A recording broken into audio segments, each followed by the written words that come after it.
In our next example for section 2.3, we're going to look at another type of way of visualizing our categorical data. So we already talked about bar charts, now we're going to talk about pie charts.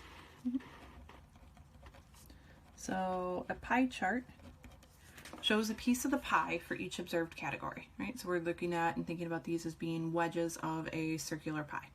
The size of the piece is proportional to the frequency of that category. The pie represents 100% of the data, and the central angle of each piece can be calculated by multiplying the relative frequency by 360 degrees, which we'll talk a little bit more about in our last example.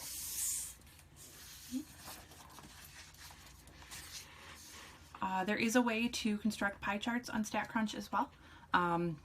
Again, look for kind of a more detailed explanation on D2L as far as that goes. But let's go back to our first example. In our first example, we were looking at the number of students in each class enrolled in an introductory statistics class. Again, first year students are not shown because there were none in the sample. Right, so there's our frequency, our relative frequency, and then we have our pie chart that goes along with this.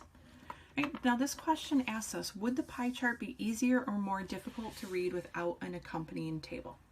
Right, so if we were to ignore, right, this chart here and just look at that, right, we don't have as much information. We don't have any percentages labeled or anything along those lines. So in this case, if we were to take away that frequency distribution table, it's going to be a little bit more difficult for us to read that information.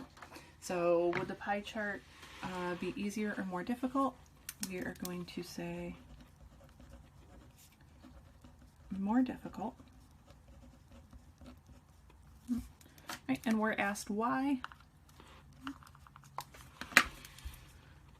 It'll be more difficult without the table because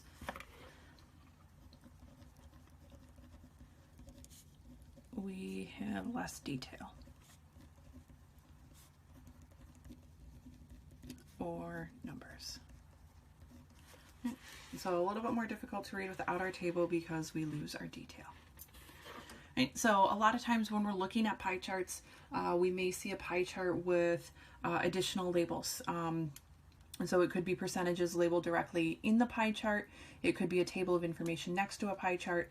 So it's something that's often shown kind of in conjunction with something else if we want to give detailed information. If we just want a basic overview, then we don't really need the table. We can still tell in looking at this that most of them are unknown, that the smallest group is graduates, and the other three are in the middle, kind of close to one another.